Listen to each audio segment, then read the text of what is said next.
Bienvenidos a este nuevo video. Es el segundo de la serie de Entendiendo el hemograma, o sea, el examen que mira las células sanguíneas en la sangre periférica. Estamos hablando de un examen que se pide para ver alguna de las tres series: la serie roja que ya vimos, o sea, los eritrocitos; la serie blanca, que son los leucocitos; y las plaquetas, que vamos a ver en el próximo video. Entonces, los leucocitos son lo que se llama serie blanca. De hecho, la palabra leucocito significa células blancas. Varias series, pero básicamente dependen de dos células. Las células están a nivel de la médula ósea, se vuelven de tipo mieloide y de tipo linfoide. Las tipo linfoide van a dar origen a los linfoblastos, que son los precursores de los linfocitos, que al final son de tres tipos. Están los linfocitos T, los linfocitos B y las células natural killer o destructoras naturales. En cambio, la serie mieloide va a dar origen a los mieloblastos, que va a dar origen a los granulocitos, que son los eosinófilos, basófilos y neutrófilos, así como también las plaquetas y los eritrocitos. Los leucocitos, entonces, podemos agruparlos para efectos de estudio en los granulocitos, que son los que están a la izquierda; los monocitos, que son las células que van a estar en sangre periférica como monocitos, pero también en los tejidos como macrófagos y células dendríticas; y los linfocitos, que son de tipo B, los que tienen acción inmunitaria de tipo celular, y los linfocitos T, que tienen acción celular y antígena. Para efectos prácticos vamos a definir los valores normales con estos: neutrófilos de 40 a 85%, o sea, en 1500 a 7000 por microlitro; linfocitos de 12 a 46%, aproximadamente de 1000 a 4200 por microlitro; los metamielocitos, que son las células inmaduras, son del 0 al 2% o menos de 10 a 500 por microlitro.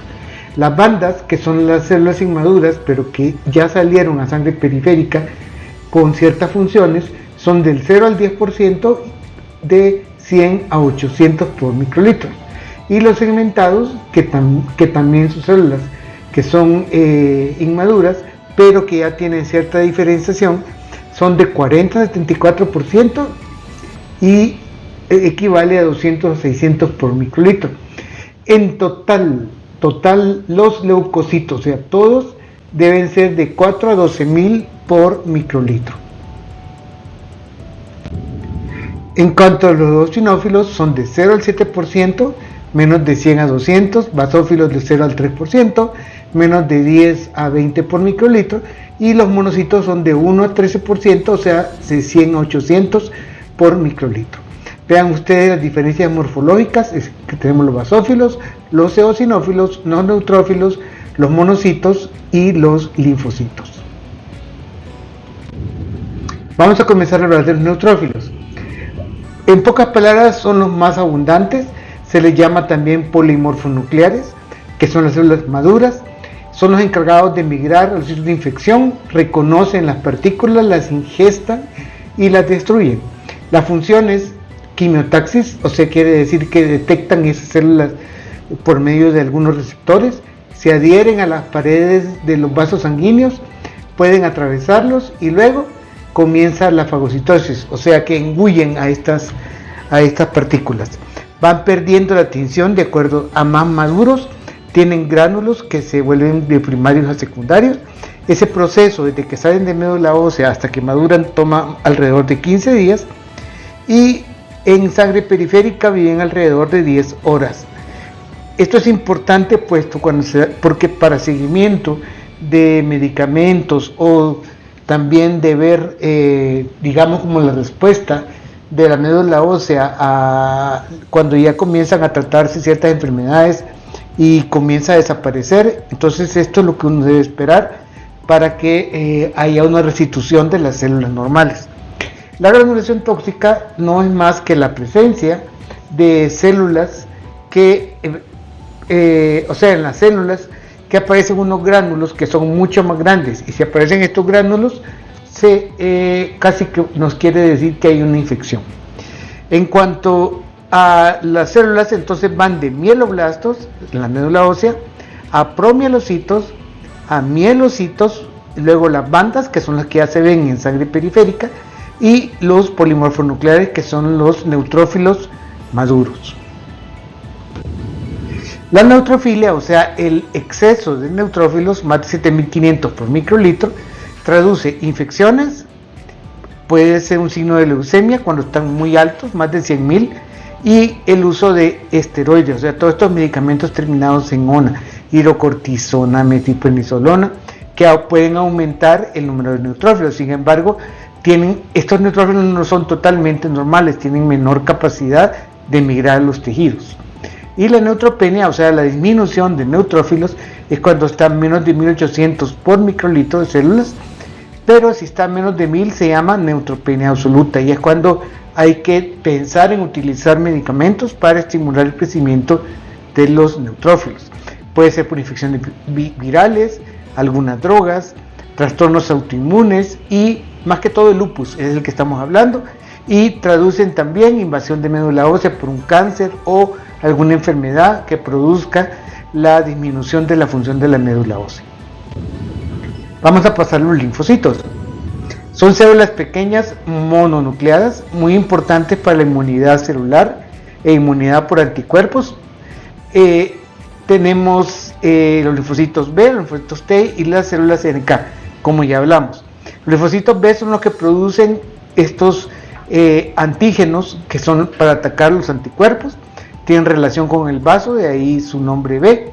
Sin embargo, en realidad su nombre B está más relacionado con un aparato llamado bursa de Fabricio, que existe en algunas aves y es donde se producen los linfocitos, pero a nivel humano se cree que se producen en el vaso. Los linfocitos T producen inmunidad celular, eso quiere decir que responden a la presencia de células ajenas al organismo y tienen relación con el timo, de ahí el nombre T. Y las natural killer son unas células que sin presencia de antígeno, aunque alguna vez están relacionados con ellos, producen una toxicidad a nivel celular. En este caso migran y engullen al microorganismo. La linfocitosis, o sea, el exceso de linfocitos, es cuando hay más de 5000 por mililitro. Se produce en las infecciones virales, en la tuberculosis, en las leucemias agudas del tipo linfocítico, sífilis, problemas de la tiroides, mononucleosis, que es una enfermedad producida por el virus de Epstein-Barr y también por algunos herpevirus, otros herpevirus, porque el Epstein-Barr es herpevirus. Y la linfopenia es cuando disminuye la población, menos de 1000 por mililitro, generalmente traducen invasión de médula ósea. Esto se puede ver cuando hay disminución de otras poblaciones y también en HIV. Recordemos que el HIV precisamente ataca a los linfocitos T, que tienen un marcador que se llama T4. Vamos a hablar de los monocitos. Son del 1 al 10%, son células más grandes que tienen un citoplasma azul y un núcleo en forma de riñón. También tienen una cromatina de tipo reticular, eso quiere decir que en el citoplasma de las células se ven varias redes, tienen menos de 20 horas de vida, en área periférica y en tejidos. Y hablamos de que estos se pueden dividir en macrófagos y células dendríticas. Presentan citoquina, o sea, las sustancias que son los anticuerpos. En sangre periférica pues se llaman monocitos y producen ingesta de micobacterias que son los que producen la tuberculosis, por ejemplo, hongos y macromoléculas. Y a nivel de tejido se llaman macrófagos en casi todos los tejidos y células dendríticas a nivel del sistema nervioso central. Estas constituyen el llamado sistema retículo endotelial. Y en el caso particular del vaso, destruyen los eritrocitos senescentes, o sea, los que ya están viejitos. Recordemos de que un eritrocito vive 120 días, ¿verdad? Entonces luego van al vaso y ahí se destruye. Las células dendríticas tienen muchas otras funciones, digamos, a nivel del sistema nervioso. En el caso de la de la monocitosis es cuando hay más de 1000 por mililitro. Se produce en el caso de la tuberculosis, la endocarditis bacteriana, los trastornos autoinmunes, más que todo lupus, una leucemia granulocítica crónica y una histiocytosis X, que es una enfermedad en la cual encontramos más células de este tipo a nivel de los tejidos.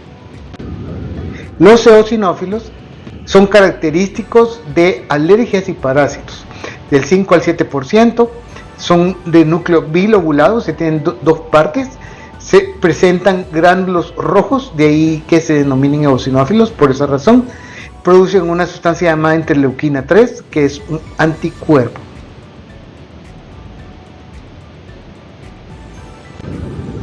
La eosinofilia es más de 700 células por microlitro, más de 10% en el caso de que haya una leucemia, ¿verdad? Constituyen más del 10% de la población en general, de las células blancas. Se ven aumentados en alergias, parásitos, linfomas de Hodgkin, que es un tipo de linfoma, un cáncer de los gránulos linfáticos, trastornos autoinmunes y leucemia granulocítica crónica. Sin embargo, lo característico de un aumento grandísimo de los eosinófilos, más de 1500 por mililitro, se da en dos enfermedades, la miocarditis y la toxicidad por oxígeno. Cuando tenemos a un paciente entubado, digamos en el caso de un cuidado intensivo y que se le esté administrando más oxígeno. Los basófilos, menos del 1%, también están asociados con procesos alérgicos y producen esta sustancia que se llama IgE. Más de 150 por mililitro se considera una basofilia, es un exceso de basófilos. Se presentan en alergias, tuberculosis, esto se llama colitis ulcerativa crónica idiopática o inmune, que se ha actualizado el acrónimo.